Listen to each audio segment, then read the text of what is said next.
سلاف بینەرێ بادینان بینەرێ بەرنامە ستونامرازە ئەوامۆن گەشتنی خەڵکەکە دیش بەرنامە ستونامرازە کۆ بەرنامەکی تایبەتە بە ئێزیابەی گرێدای بینەرە هێژە بەترە ژێ 5 ساڵان کوکارێ خۆ بەخشیە دەکەتن دنابە ئاواراندا و هەر جیهەکی ئاوارە لێت بنج بلی کەمپاژی کۆ دنابە وان خێزاناژی دەگەڕێتن ئەوێن کەم دەرامەت و هەژار و دیسانژی تەڵەبەژی ئانکۆ خوندکارژی بێ بەهەر نەبووینە شوان هاریکاریان ئەوێ کۆ دبن 5 ساڵادا دەست درێژی بۆوان کرین ئەوژێک شێخ پاشا کوتبڕەیە سۆشیال میدیادا ئەنکو فەیسبووکی و تویتەری و دیسان یوتیۆپیژ و ئانستەگرامژێک کارێکی هەری مەزن کریە ji بۆ گەهاندنە هاریکاریان بۆوان کەسان ئەوێن پێتیڤ بتر بێزایینە لەسەر کارێکی بکەین کۆ هەروەکودا دیارکردێژێکت پێشیامەدا کۆ نێزیکی 1500 خێزانی سەردانەوان کرێ و دەستی هاریکاریە گەهاندیەوانە شيخ باشا بخيراتي برنامج ستونام رازا برنامج ستونام رازا كيف خوش ما كر بوما مهوان ديوان بله شيخ هكا بوما شوي ام شوي بسرد دست بكين هزرا كو هاري كاري كرنا خلكي بوتا تشو هذا درست كرين يعني تخو بخش خو نزكي بين صلاه كارتي من جارا اگر بري اس من افكار جروب دنگ فورتي شنگارا شغلين كامبا شاريا مختلف شغلي ناف كامبا مروف جروبك خبخش بقريني بكامبا من حالة ديتن حالش حالة بزحمتر جارك يتشوم جنكك بسر كورة خدت قريه إيشات رسيمي البالو من قلت خير جارك هذا باسل شاف جنك خير چادر جيو وقتي بسر وبربون از درباس من جنك قلت قوالا بري يچنده كورة كي براس في حالي أمري خدت قريه هشوم من برادرك بجن الشيخ جميل مبخراني مكرر لايف مباشر من قلت كاتشاوانا بشتي من كريه لايف مباشر الوي لحد دلوي حالي ده من ديد خلال 3 روزه من 3 مليون دینار کاری جیرا پیدا کم وی قابل الحمد لله بريكوان انسانا وان كسي دكر پشتبانید کن او بیرک بزارو کی خوب بعیال خوبن هل كانت تعيش بله بجن او هاي كاريكا نوتو هاي كاريوان كي يعني ابتني خيزان فقيرين يعني عندك كسيدي هنا مثلا طلبنا نخوشن هر كسي بي تي في بتو هاي كاريوان كي او هاي كارياز كنا بشتا بلنگازات پشتوان حالت نخوش ایشت شیر پنجره ایشت هر ایشک هبه ایشک خرابتر ایشک زحمتر من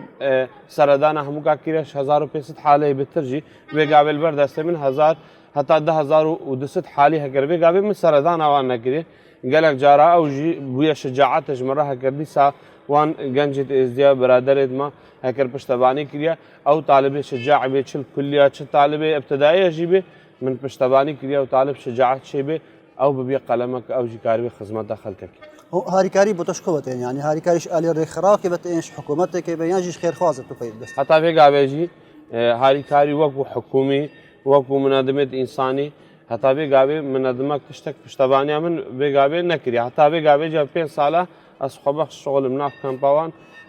ممن فخرجي جبني وان خورتت ازديا الشيونان بقرا حتى ناتشيل كندا وامريكا وان بدرنا كبي نزيك حتى نوت جروبي پشتواني من الوان حالوان اس بتر پشتواني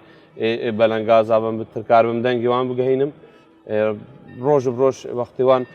شجاعت شد من فيديو كشيت كروجادي هيك نقاري ببلغ خوينه پیدا كان شناقه كبسي ورقابه من شناقه جرا پیدا کروا شجاعت بتربا من شد من روجادي كيف ترى كارب خدمات خلقت بل او حالات تدبيني يعني او كسان تدبيني يعني شات تدبيني يعني تلفونات او بشنتا يعني جيتو سردانا انت يعني شي ريكه هون غني كدو وطاتو بيندستي هاري قريب غهيني من هكر تاغو تليفون من بتر 4000 تليفون هكر بنسا غرام تليفون در باس كريا هكر في غابي از بيجمته هكر يك بيجيتا البخت تا كورمينيا كا چامن پيرا كا من ساغه بتر تشجيراكي هكر خوينا مش جلاشم بكشنجي ازج بكسيرا مختيك بيجي من از البخت تا هو خلاص بله بوتشي طانو عندك دس اخو يعني هاري كاري قال عندك ريخ خرا منظمات انك كياك ودا بدر بشتبانيه طبقا بوجه چندي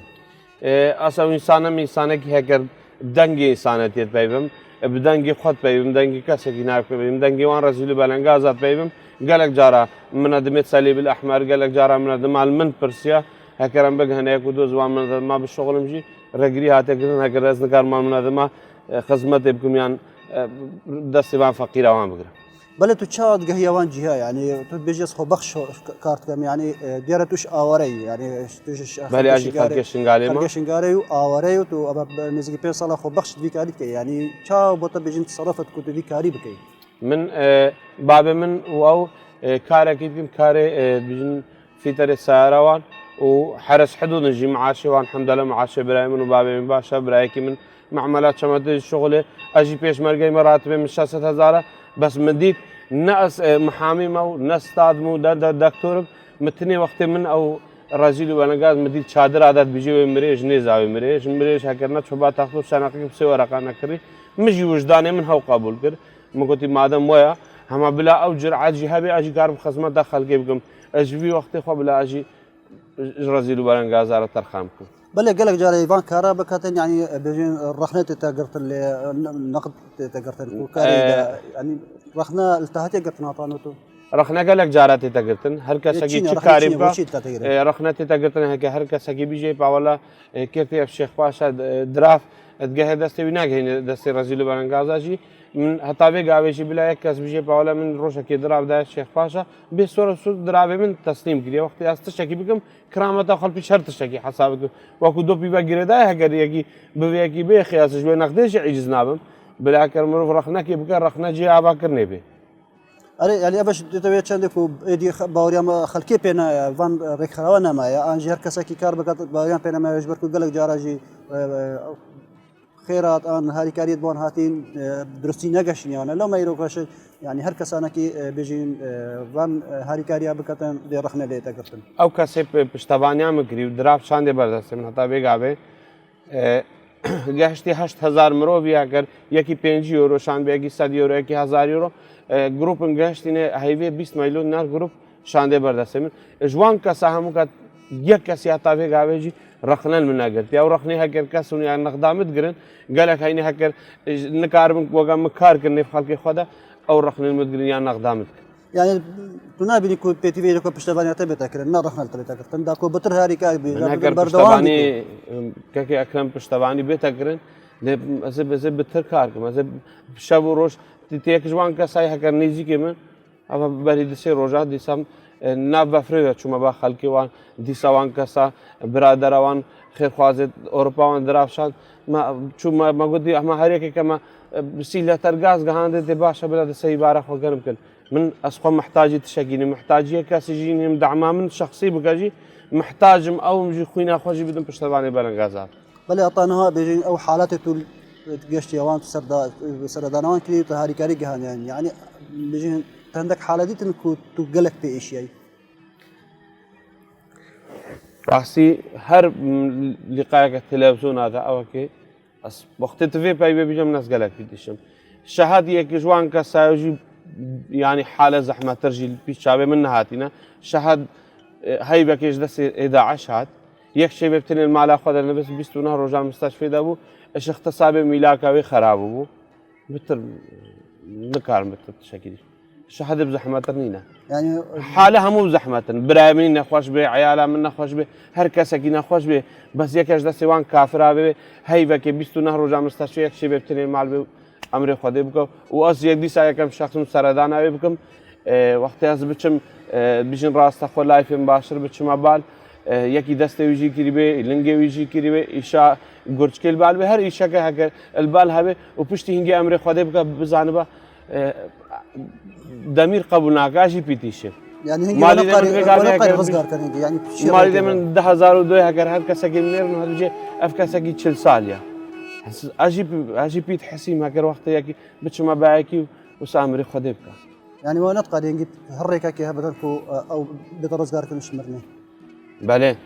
حكا هر وقت هر كسا كي هكر كچا اوي وقت كچا مزنكي با وكچا ياكي او با المستشفى جواميرا ذمرف وقت تشغودي وجداني خوش شاركا تختور دهو كيوانا وقدر حاله اخو تشجيعاتي تقصير نكري بس بيتبي وقت دستوان كافر ابي هاي بكي ميلاكاوي خراب به لازم تشج دربه حقي وهي نابي بيغابي نابي بايبم بيغابي هكر بچم قالك جائزه نابي فان فقيره بلنغازا برينا كي روجا كي بس بيجم بلا او تكربان جائزه نابي بلنغازا كي روجا كي او نه فقيره نه كم بعد بس بدايك بيشي باشە هەتانەوە سەردانە چەند عیلاکریا محتاج کو بێنن مەساعدەکردن يتهكر تبيجي حالة زحمة حالة نساغ جبر محتاج من سردانا حتى 1600 حالي كريه بس وكو من سردانا وان كري باختي ما باند داكو خوش كدمه وقهشتي 1500 حتى 600 حالي من سردان كري بترج 10000 حالي حتى بيقابل هي بيامنا بتشم سردانا يكون ازبريا في برنامج وستونا مرازا دنگ خودگهیما هر انسانه کی پشتوان من دام کار من پشتوان بلنگازا بەڵێ کابین ئالی حکوومەتە بە ینی بۆچی هاریکاریا کەسانی وەکیتە ناتەکردن کۆ بدا بتر پشتەوانی دەتاکردن من خوشبەر تشتێکی نەدالی ئەم ئێزدی سەفینەکە غەرقی دەینا هەر کەسێکی بیجەمە مەرحەبا مەبینی سەر چاوە هەر کەسێکی دەستی ما بگرێ مەبینی مەمنون حەزبەگی یار حکوومەتێک بێ ئەمن مستعد من دەستی بگرن دامکار بن خزمەتە بەلەنگازا بکەن بەلەلوی تشتیت خۆرتن من جارەکە دیژی گوت ئەچوم دەرباسی کەمپەکەم ئینسانێکی خۆبەخشم نەکە کامیربانم نەمدیعم تنێ بڕیان بای لێخوا چون دەرباسی کەمپەکەم گۆجارەکە دەبێتەوێ کەم بێ 6 هیوادە حکم بی يعني بسر كاري خير خوازي لكم قالك جارة أسايش تلقيا شما أسايش بس راستي بمرو وجداني خوش شارك وقت أسايش أزبرم تحقيق تشتكي خاكر أسايش الدنيا وتشتي هاكر أو بيزن تيتا جهوانا وتشنينا أزي آزاد مال يعني الرجال قالك جاري التشهد قطر كوبشي بان هاري كارياب جهينيت ناف كامبادا يعني عنجي جدر في كامبا هزار جاراش من هاتيا طلب كرن هكر بي كاري أو كمو قوتينا بعمل قوتينا داكام بلاوي كاري بتركينه مزن يعني حزبك يتشكينا قلت يا مزن هاتينا بعد أكو عامل بيجين بلا فاشة تركابي كاري بدنا نوع شدكا وقت أزبير روشة ديوانة كيبو شيرانيا بوكا كيبو يكي مزن بربرسكي شنغالي تقولت أمو قبل لايفين باشر قلت سعديان زي شبيه تبت كي قلت زارد مهارودين كرينا بيجاه كربو وصابي جميع كي دويت شبي جميع يعني او نزات يعني اف لايف توفت كي قالك هاري كاري بو كسان دي نكرن يعني قالك كسان اللي محتاجن وقت دير كان بروجا بفريدا تسردانا بان كامباكر تسردانا بان هيكلاكر يعني تشتكي هر شابتن كيم بشق بس تشتكي هاندان ضمير خو مرتاح كر تشتكي هاندان او شك كيف خوجمكو شابي عندك الوان هي شابي هناك شابي واني هناك هكر شابي واني ديريه دلت غاز بزبستاني جربا اجي وسا كيف خاشدم يزارو كغو سابق كان دسي خوغن كلبر صوبا خو كاربم تشكي جربم اجمرا هاك بيغابي حمري من خدمتا اگر ازد بيجي مكريو والبا دميري خوجداني خوجم اسبب مرمجي از بيجي الحمد لله خدي خدمتا من كريم الحمد لله خدي قبول بلا ناف كامبادا يعني خلك بي تي في تشي براستي ناف كامبادا بي تي في تشي نو بين صالح هكر بالنايلون اكيد بي او كامبا الجي خدا به جاكي نيمر تاع جاكي هكر ادويا خلق بتر منظمه انساني حقوق الانسان ببرسن هكر خلق بقر يا مالي خو ببرسن هكر نديم هم بالنايلون كذا بعيشن ندوراوي حديقه نتشقى اما هر او نايلون وهو حمامكو حمود الديريده او مذبحكو حمود بيجبري ديرينا حالك قلق زحمه هكر اس دي تير درباس نابي بنابي ازدياد بايبنو اويت هكر جائزه بنابي ازدياد بنو نابي بان رزيلو بلنغازا رجاي جيتكم بلا سري خلي بيش بله شيخ كان بينه بيجين قلق جراد سردان التاك بدنا بابانت كم هجار ويت النساء ويت نخوش دري آية عندك هين نبي تبي بيجين درافينا يعني بتبي عندك هاري كاري دي هين هون شا سرداري القلوانت كن تا سريع جهاندا سريع كيا كر جوابات بدم قالك جارها او نقداتي تكرنا او تشتي تكرن قالك انسان هين كيجي كدود حسدن يعني فقيره قربي شا شير پنجر البالا لنگويجي كي شهوتيا بيركا ككر خوشكما سينگويجي كيا هكر 2 مليون نار 3 مليون نار يكي كرا خير جير يكي دكاناوي هي خدان مرزيا هكر نگهشتوي لازم چه نقد مرو بك لازم سر مرو ربي بترشي بله يعني او كسانت كنت محتاج يعني قالك هنا محتاج يشندنا دربي ولاتي يعني من اشار سركرن اف بنغابه هون بو دربي ولاتي عندك هاري كاريو دي كان وان بريكنا دربي ولاتي هكر الفان حاله وسادا قالك جارا فيمروف قنجوان انسان بالشكينه بري همكا شباب تزديا وخير خوازي تزديا خلق دو كذا خوجي هكر همو شكلي مره ساكنين رجل اعمال ازديا بشير كوريا كريمه اديتر الصبحي الفان حاله قالك جارا بيجا بس خدش مال اخوي تمام كاري برباري في خلق منظمه جوان که ساردین هکر بتر کار بمنش دربا اف طب خوش عادی من هال بداره بون جنك تلفون قلت زبخت تا كچامو امري اچوينا فحصت هنديو ني نسبم بله او درافه بوت اتن يعني هون چی ريكي هون وزعت كن دابشت كن هر لايفكين باش راست خواز واقم او حاله يعني تشتي بيتن تو بي لايف نادي نا او تشتكي اكربي بيجا من اف خيره اف 1000 يورو تشليكي هم بخير بدا هناك وقتي هناك دفتر باخذ كي مستحقه از دموان بس وقتي هناك جارات درابدنا من او حاله شخص كنت بجني اش فلان حاله اش فلان حاله وقتي از بش ما باجي صوره صوت يان واتساب مازن جرت شكي ازميته بكرم كبيره بيجي مالات امانتي معي بلش بليفان حالات قدانيا ديهين نصاغ بيجين طلبه وان لهينا ما تجست 11 هاتني رزقار كرن كنتو بيجين ديك بشكل ما يجلس 11 هاتني رزقار كرن اي عندك هاري كاري بوانتنا كرن او جي هاري كاري شنا كاراتي تكرن هنا حقي هنا كاجي تخونو بيتشتي يعني هناك جوان خشكيد ما وداك خشكيد دسوان كافر عادين هنا كاينه بزماني خو كان برخو بدن هناك فقيره نزمانه وزارو که سه 4 10 11 دین عیالی 10 11 شخو برسس دل بنی چاده ده که هکرت چوی شیف هبه تاشتی نبی باش چی بتكرم بوانا باشا طيبت افي تجست 11 رزقار كرن جارا او بری وقت اف کمپا چگرین ادویا جارا که بس او کسی دوسا او کسی هکر مالبات وان کتینه دسته تیر روس داعش الكامبا كي دبان داخل كي زاني باكي مالا الكي دريبش ما بيدري بلكي ياكل كامبي بخير كي بكا بتشد بايا كي جوان حتى كاربي يا كي جوان ببينه مالا خدا باش گندام استر بوينه جي 5000 وان كامبا لنا ويا كي بينه گلا گن هي بري بگه رابي خيرا خداوي لازم كامبا كبان خصوصي كرفانه تشتكي تايبه تجوان انسان ما بترهبا وتشتكي مقدس الباما تشتكي هبا بتر مروف كاريبا جوان ربكا بشتي جنسي دهرا مازن سليزان دهاتي قالك زاروكت ما بيجين بسميان يعني اختيمان يعني عندك هاري كاري بوانتنا كرن يعني هون وكو خو بخش او بين صلاه كان وهاري كاري جاندينيا وانا ديكت وان بابت وانات شهيد كرن هاري كاريا هكر ام جوان اختيما وان رتكن حقيقه وقت روجياوان وقت چهارشنبه سر سال وقت عيداوان تشتيج ما بيقور قوتا ما قور قوتا شباب ديزديا وخير خوازي ديزديا خلق دهو كي وزافو قور قوتا ما كاوكا او تشد بيجنا ما اوسا خدمتا وانكن بس لازم بو بتر او زاروك جي راس وكواني تكير 11 بين مرو زاني بي زاروك الكدرينا مرو زاني بي زاروك الكدري عايشن جي دامرون بتر كاربي خدمتا نو برا برنامج استنا مرازا